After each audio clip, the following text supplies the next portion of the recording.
Aujourd'hui on est là pour une double critique sur Le Roi Lion et Hobbs Shaw. Alors le film original Le Roi Lion ne m'avait pas tant marqué que ça en fait. Et c'était certainement pas mon Disney préféré comparé à... Je sais que Le Roi Lion c'est le film Disney préféré de beaucoup de personnes. Mais ce live action là, je sais pas pourquoi, mais je l'ai adoré. Peut-être grâce à l'ambiance ou alors visuellement, mais je me suis quand même un petit peu ennuyé. Et donc justement il est très très beau visuellement, mais en effet c'est un copier-coller du film original. Mais quand je dis copier-coller, c'est copier-coller presque à la phrase près. Après donc les musiques chantées, moi je les ai trouvées géniales.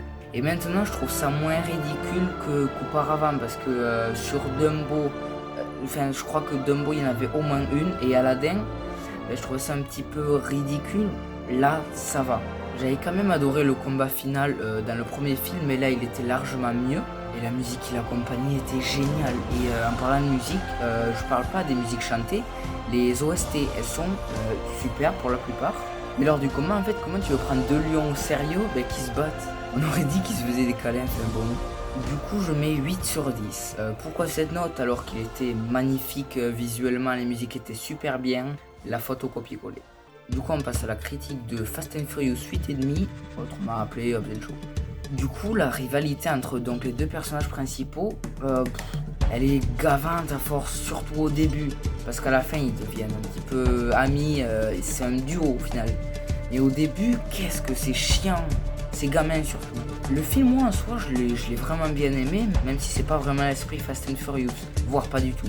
La seule chose qui m'a fait penser que ce film appartenait à la saga Fast and Furious, c'est à la fin quand il y a l'hélicoptère de Brixton qui supporte plusieurs voitures, il y a les conducteurs qui boostent leur voiture avec, je sais pas, un produit. Et donc ce produit-là, on l'avait vu donc dans les premiers Fast and Furious.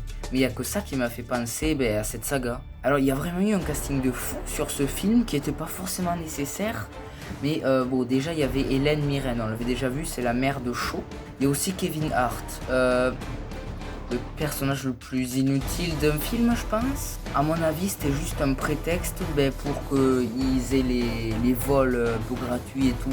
Et il y a aussi Ryan Reynolds. Alors, lui, donc justement, ça fait une transition parce qu'il y aura sûrement une possible suite. Et du coup, on voit qu'il y a un autre grand méchant derrière Brixton. Et pour moi, ce serait potentiellement le père de Hobbs. Je sais pas, il y a tout qui me porte à croire que c'est lui. Déjà parce qu'il est allé en prison et justement on sait pas qu'il est mort, enfin pour moi c'est lui. Mais après j'ai vu plusieurs autres théories qui sont tout aussi probables, dont une qui dirait que c'est Ryan Reynolds, donc Luck dans le film. Et donc ce serait pour ça qu'il est dans le film, parce que il a servi 5-10 minutes. Pourquoi mettre Ryan Reynolds dans ce film si c'est juste pour 5-10 minutes? Du coup, ça serait possible aussi que ce soit lui.